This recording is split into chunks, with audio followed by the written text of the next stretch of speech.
What's good, y'all? Here with another video for y'all. Sorry. I had a gaming video for y'all today, but things didn't work out how it's supposed to. I'm also making this video to let y'all know I will not be able to make a video tomorrow, or Saturday. It depends on when this video comes up. I won't. And if it does come up Saturday, this is a video from Friday. But since I can't give y'all a gaming video, here goes a Shonen Showdown video for y'all, anime Gauntlet one. A subscriber also recommended me to do a One Piece update video to see how far I am. I'm thinking about doing something like that. You probably get it maybe Sunday or Monday. It depends, on how busy I am. But you'll probably get it Sunday or Monday. But with all everything to let y'all know about what's going on, let's just start the video. Yo, what's going on, guys? Welcome back to another episode of Shonen Showdown. Today we're doing Anime Gauntlets Part 12. I want to do more gaming videos, so we have but Sabo and Luffy I don't know actually what games running to the play. Gauntlet. I like this duo right here. In round one, they're going up against Tengen and it looks like Rengoku. They're getting smacked. I don't care what Tengen showed you guys in the fight against Gyutaro. We know that Luffy can also use Conqueror's Haki. Sabo, on the flip side, is a master of Fishman Karate, which I like to call a poor man's Haki. And he also has access to Ace's Devil Fruit. So now we have the Flame Fruit coming out. We have Luffy going crazy. Even with Rengoku alongside Uzui, I don't see them lasting longer than 30 seconds. They're getting by. In round two, we have Shoto, Todoroki, and Endeavor. Father-son combo going up against Sabo and Luffy. They're getting clapped up as well. I just see Luffy and Sabo as a complete package, as a duo. We know that Sabo has incredible Haki, and we know that Luffy has leveled up his Haki in Wano with the Ryo Haki. But then you also have Sabo able to match out the fire output of an Endeavor and a Shoto Todoroki. Now Todoroki also has access to ice, but we've seen Luffy box in extreme temperature conditions. Not only was he boxing in Impel Down in level 5 and in level 4, which are extremely hot and cold, but he also was boxing in Punk Hazard, which is extremely hot and cold. Luffy knows how to fight in extreme temperatures. He will be able to definitely knock down a Todoroki and knock down an Endeavor, and then you're talking about Ryo Haki added to that? Are you kidding me? Sabo, it's done. Round 3 now. All right, okay, so before he even finished, they going through the first two. Jogo and Hanami, that might be a challenge. It might be. But either way, though, to be 100 with y'all, either way, they're stopping at Bond and Meliodas. So, yeah, I'm just letting y'all know right now. And I don't know why they put Yamato and Naruto together. I guess because it's not Sabo. I mean, it's not Luffy and Zoro. But Naruto's really carrying that team, if I'm gonna be honest. But they're stopping at Bond and Meliodas, in my opinion. I feel like they just too much for them. This is also... Is this before or after Gear 5? It doesn't matter. It doesn't matter. We have Jogo and Hanami from JJK. Now we know that Jogo has access to the domain expansion, the very same domain expansion that we've seen used as a training session for Gojo in order to train Yuji on seeing how domain expansions actually work. On the flip side, we have Hanami, who is a top tier cursed spirit that was boxing against Yuji and Todo at the same time, but it's Luffy and Sabo. Now you may be saying, well, Hanami can keep up with the Sabo because Hanami was able to take multiple black flashes from an Itadori, was able to keep up with Todo and take a lot of hits from Todo as well. And yes, Hanami is a powerhouse, but we have to remember Sabo is Dragon's chief of staff. His knowledge of Haki is clearly there because on the first day he got his flame fruit, he was boxing with a Fujitora who happens to be an admiral. We also have to include the fact that Luffy has access to future sight observation Haki. He would be able to predict Jogo trying to make certain moves, and we know that Jogo, after he gets his moves predicted, he's not really going to be able to keep up because people like Gojo exposed that. When Jogo was attacking Gojo for the first time, we've seen Gojo literally read all of his moves right before he even did anything. He's OP. It was that simple for Gojo. He's OP, so though. You think that Luffy would not be able to do that with future sight observation Haki? I just don't see that happening, and I also can look at something like a Ryo Haki being very, very useful in this matchup to be able to get through the defenses of a Hanami, to be able to get through the defenses of a Jogo. Even if Luffy gets hurt with the domain expansion, I still think that Conqueror's Haki could come into play as well. We know Conqueror's Haki can also be used as Conqueror's coding. This is something that would be able to override Joko if he gets attacked in his domain, and that could essentially override the domain expansion if we're equalizing the power. So this is where I still think Luffy and Sabo have the edge, but it would be a much closer matchup than the previous 2 rounds. In round 4, Sabo and Luffy, they had a good run, but it's Bond and Meliodas. We're on the same page. Clearly would stomp Luffy and Sabo. No Post Purgatory, because Meliodas has fought against the Demon King. That's all we really need to talk about. But the fact that Bond was fighting alongside Meliodas, it's ridiculous now, because Bond also post Purgatory leveled up so much that he was boxing against a Demon King Meliodas. 101s. He can also use his ability Snatch to remove body parts. You have Meliodas that has access to Trillion Dark, full counter, revenge counter. The movements are ridiculous. The access to the commandments, I mean, it's just way too much for Luffy and Sabo to deal with right now. But if we start bringing in manga Luffy, then the conversation does get a little twisted, but I still think that Meliodas... Okay, so Gear 5 is in a situation. Even if Gear 5 is put to play, I feel like Bond and Meliodas can get Sabo out of the question, like out of the situation. So if they jump Luffy, I don't think Luffy is gonna win that. You know what I'm saying? But you know, it'll be a good fight. You know.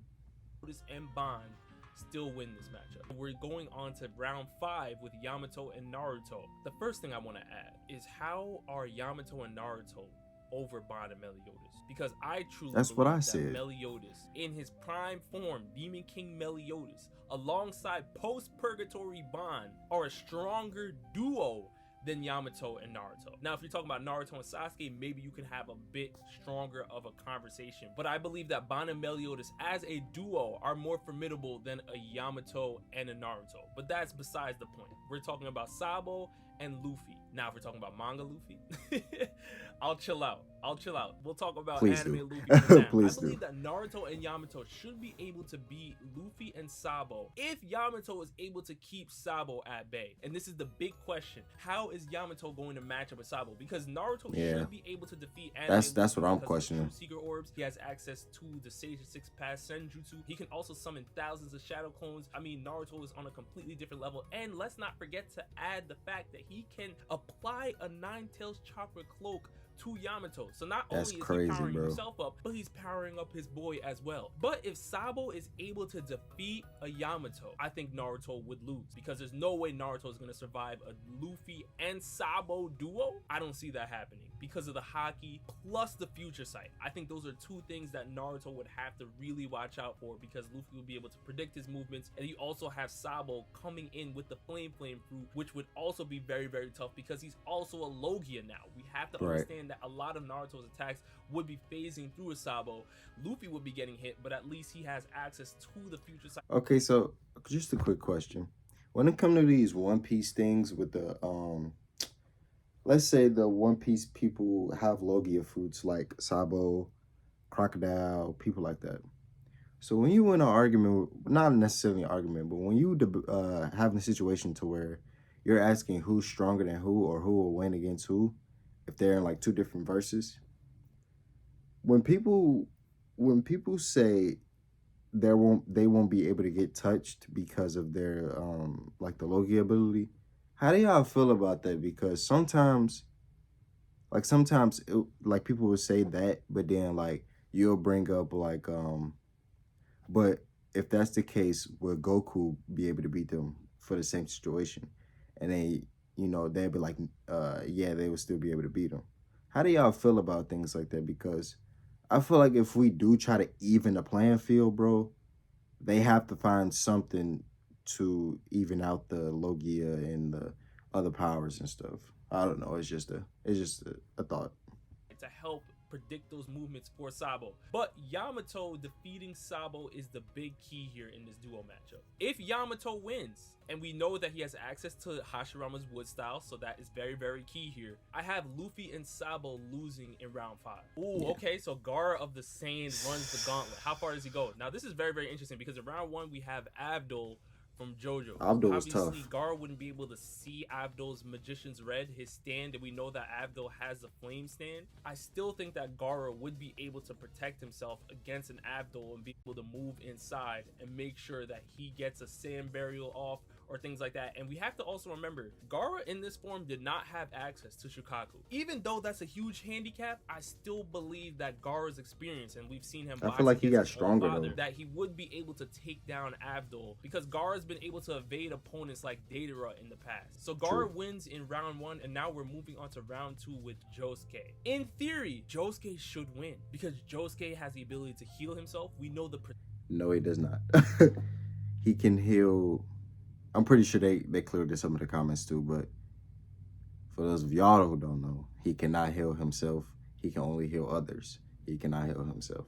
Precision of Shining Diamond is ridiculous, and we know also that the speed and the power of Shining Diamond was ridiculous. He's still being Gaara though, I think. We've seen multiple examples, multiple feats of Shining Diamond going up against Akira and everybody. But the main issue I have with the Crazy Diamond stand or the Shining Diamond stand is that it is a short ranged stand. That works out for Gaara, because if Gaara can stay far away and throw out sand burials and sand coffins, which is pretty much what he does anyway, that's a huge problem for Josuke, because Josuke needs to get in close. That's the purpose of his stand. His stand is super powerful, but you have to get in close range to really get it to work. But now we're moving on to round 3. It's a one-piece matchup against Crocodile. Now, I've seen this versus matchup many times, and my answer will never change. Crocodile beats Gaara because Crocodile is a Logia style.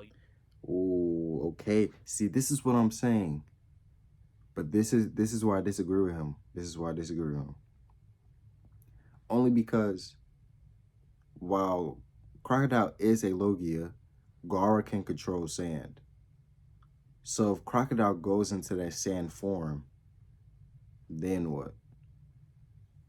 You know what I'm saying? If Gaara puts his chakra into the sand, then what? That is the ultimate defense against Gaara.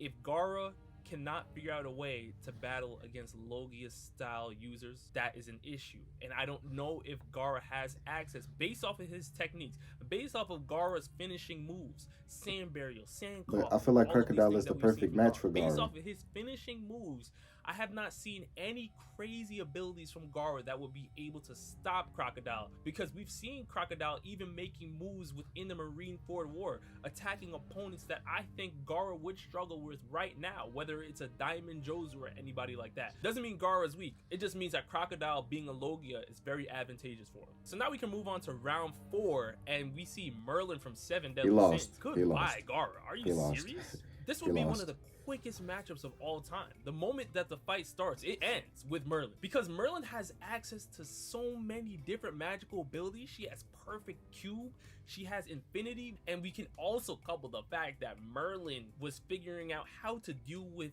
chaos, which is reality bending, time bending techniques and powers. That is something that Gaara can't even compute in his brain now. Not even, bro. Not even. If you throw chaos at Gaara, he's running. And then we can look at round 5 in Coyote Stark from Bleach. I don't think he's winning that either. I really need to say. Coyote Stark is the #1 Espada. He fought against Shunsui. He has a left pistol that literally rapid fire Setos. I mean, what more do you want me to talk about when it comes to Coyote Stark? No, the moment I got you, bro. He fights Gaara, Gaara is gone. He does not have the ability to counter all those powerful Setos that are coming at him.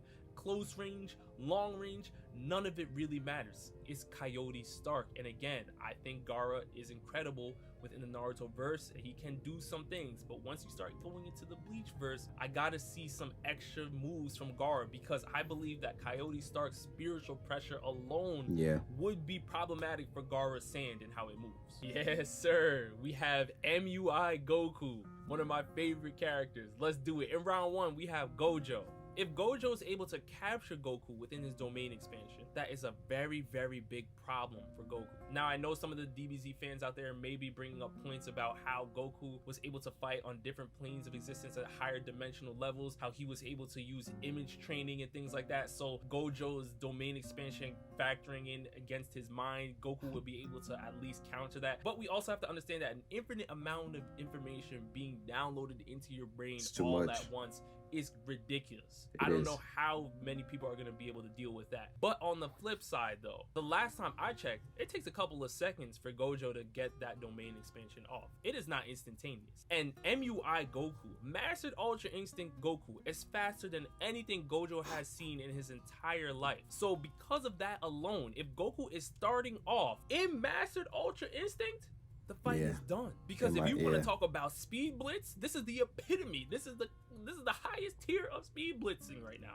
Mastered Ultra Instinct Goku would speed blitz Gojo so fast that we should just move on to round 2. We have Demon King Meliodas. All the things I broke down about Meliodas in the first Gauntlet with Sabo and Luffy still stands, but that doesn't matter. We're talking about Master Ultra Instinct Goku. You got to understand that Goku in this form was fighting against Jiren the Gray, the same Jiren that had Kale and Caulifla and Vegeta and everybody just running and going crazy. Even Android 17. I mean, Jiren was a complete menace, and it forced Goku to go to this form just to compete with him on equal footing. This is how powerful Jiren is. Jiren going into the 7 Deadly Sins universe is problematic. Goku going into the 7 Deadly Sins universe is problematic. The speed of Master Ultra Instinct Goku is so fast that Meliodas wouldn't even be able to react. Let's go on to round 3, and we have Gilgamesh from the Fate series. Now we know Gilgamesh's power is incredibly fast. I need to watch Fate. His Noble Phantasm used against Emiya Shido. We've seen all of these things. Gilgamesh can essentially put you in a completely different reality and then also use his entire armory of weapons against you. But let me tell you this, if Shido was able to survive in the Noble Phantasm, there is no way anybody on planet Earth can convince me that Master Ultra Instinct Goku would have a problem. I don't care about any reality changing Noble Phantasms. I don't care how vast Gilgamesh's armory is. I don't care how many weapons he has. I don't care that he's a supreme archer. All I need to know is that Master Ultra Instinct Goku is being used in the matchup, because the fact that he's there means that the very same reality that he just sounded like a dick rider right there with his Noble Phantasm, that would be getting destroyed by the mere power output of a Master Ultra Instinct Goku. And you guys understand what I mean if you understand that the Tournament of Power was held in the void space, and the void space was still shaking when Goku and Jiren were boxing. Like a roulette table. This is unreal. The void space was crumbling. So you think that Gilgamesh's Noble Phantasm wouldn't shake? Come on now. Gilgamesh cannot see Goku on any day, but he's very, very powerful. We understand that. Now we can move on to round 4. Archie Sonic? Ultra Sonic. Now I had to do some homework for this because I'm familiar with video game Sonic. I am a Sonic fan, but I am not too familiar with the comic Sonic, and this is who Ultra Sonic is derived from. Ultra Sonic was a version of Sonic that was able to inherit the power of 1 billion power rings, and because of this, his speed was increased, his power was increased, and we know that Sonic in Ultra Sonic mode is very comparable to a Hyper Sonic. Sonic in this form should be able to take down Master Ultra Instinct Goku based on what I've heard about him. The fact that he is so fast, he escaped a black hole. Even if we give Goku the power output to combat himself against the Sonic, even the top tier defenses, Sonic's speed outweighs all of that. So I do believe Sonic in this form should be able to take down Goku. Now it would not be easy, but because he is so fast, I don't know how Goku would really be able to keep up with an Ultra Sonic. Now I do want my Sonic fans to come in and correct me if I'm wrong, because again, I'm familiar with video game Sonic, but this is Ultra Sonic. This is not video game Sonic. So y'all tell me too, because I ain't played a Sonic game and I don't know how long. I do need to know if this is the right move. And in the final round, we have Vegeta. But as you guys can see here, this is a manga version of Vegeta. I don't care.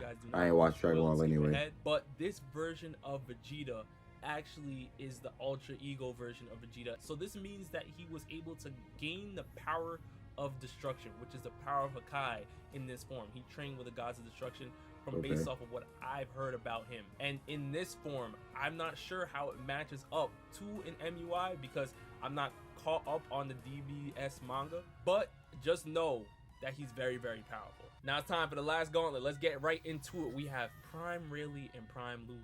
Now, a lot of you guys may be asking, well, do we want to use manga Luffy or anything like that? I don't think that would be necessary, just looking at the gauntlet. Let's go into round 1, and we have Tanjiro and Rengoku. This is just an even worse version of what was going on in the first round of the first gauntlet. These Demon Slayer duos are not it when we're talking about prime form.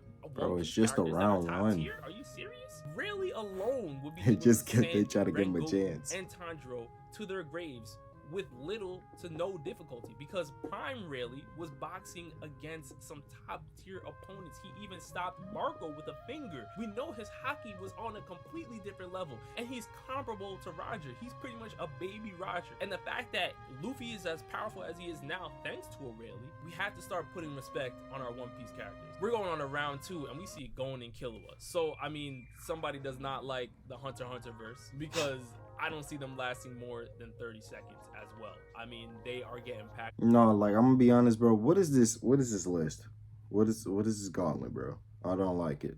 I don't like it, bro.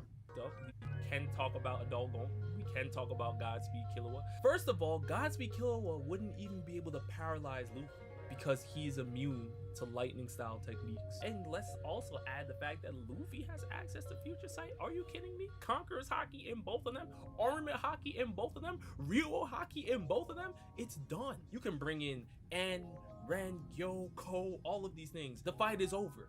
The fight is over. We're moving on to round 3, and I see Deku paired with Hitoshi Shinzo. I get it. If Hitoshi Shinzo is able to get somebody to speak, he can brainwash them. Would Observation Haki be able to predict this with the future? Would it be able to predict that Hitoshi Shinzo is trying to brainwash somebody with their quirk? I'm not sure where we draw the line there, but let's say, for instance, that Hitoshi Shinzo is able to brainwash a Rayleigh or Luffy. Because they are in their primes, I do believe that they will be able to counteract these movements with the quirks with their haki. But if they do not see that coming, and Prime Rayleigh is removed from the battle and he's actually joining the side of Shinzo and Deku, then it's over with. Now, if Luffy is the one that Hitoshi Shinzo brainwashes, then I still think that Prime Rayleigh has a chance to finish the job, because we're only talking about anime Luffy right now. Rayleigh is no scrub. We have to understand that Rayleigh has trained Luffy. We give so much credit to Luffy without understanding that Rayleigh is the one that taught him how to box on an elite level. That's the only thing. I believe Deku in this form is negligible. I'm not worried about Deku at all. I think they'll be able to pack up Deku. But if they are able to steal Prime Rayleigh, that is a problem for Luffy, at least in the anime. Now we can move on to round 4, and we see Nanami paired up with Itadori. Is Sukuna allowed? That's the only question anybody should be asking, because if Sukuna's allowed, Prime Rayleigh and Prime Luffy should probably be getting packed up. But if Sukuna is not allowed, then I'm not even really worried about this matchup at all, because Nanami really showed me that even though he can find the weak points and curses and all that, I'm not worried about that at all. Future Sight, Observation Haki, Ryuo Haki can send him flying, and we know that even in Itadori with the black flashes, I'm not worried, because we're talking about prime level Haki users here. Armament Haki would be able to keep up with these techniques, and then we can talk about Ryuo Haki being sent right back. He trying to talk to y'all, boy. Right back into learn about y'all Haki. They do not have the defenses to keep up with the attack power from a Prime Rayleigh and a Luffy. Now we can look into round 5, and it looks like we have Deidara paired up with Sasuke. A very interesting duo. I was not expecting a duo like this, but I do think that Sasuke would really be holding it down, but it really would not depend on him. If we want to boost up Sasuke by giving him the Rinnegan and the Sharingan, and also coupling him up with the incredible Susanoo that he has, and we've seen him use it against Naruto in their final battle, we also have to remember that it is Prime Rayleigh and Prime Luffy, but then there is also Deidara, and Deidara is the key. If we remember, Deidara has access to explosive techniques. If he is able to use his C4 technique that is able to blow up your body at a molecular level, Rayleigh and Luffy are in for a whole world of trouble. Now, the only thing I can think of that would protect a Luffy and a Rayleigh in this situation would be Future Sight, Observation Haki. They would have to predict that Deidara is making this move and take out Deidara before it happens. Can they do that in theory? Maybe. I don't think Sasuke is just chilling, but the fact that Sasuke is there, Sasuke is going to be using his Amaterasu, he's going to be using his Rinnegan to switch places, and he's also going to be using his Susanoo, and if he's able to protect Datara by throwing Datara in the Susanoo with him, this is a very, very big problem for Luffy and Rayleigh. So I do have Luffy and Rayleigh Shibaku stopping Tensei, in Almighty round Push. 4, 5, maybe depending on the Sukuna, depending on if Datara is able to get off that C4 technique. I would say without 5. those two things happening, I do think that Prime Luffy and Prime Rayleigh should be able to clear the gauntlet because of their haki. Now you guys let me know down in the comment section below which gauntlets you agree with or disagree with. Again, I appreciate you guys for always showing love and support, and with that, I'll see you next time. Peace. Shout out to the merch. That was a good video, man. The only thing I really disagree with him with is the Gaara Crocodile thing. Only because I think that Gaara is literally controlling sand. So if Crocodile turns into a Logi, like the sand form, and like if Gaara is able to like control that, I think he can. But other than that, it was, you know, we kind of agreed pretty much. And yeah, man, that's the end of the video, man. Love y'all, man. It's your boy Thunder, man. I'm out. Peace. Fuck it, I'm pissed off, nigga done got me pissed. Feeling like Boogie, if she do not want me, I fuck around, fuck her sis. Fuck it, I pour up for 2 times 2. Nigga been sipping that Tris. He said he get money, swear that nigga ain't get like this.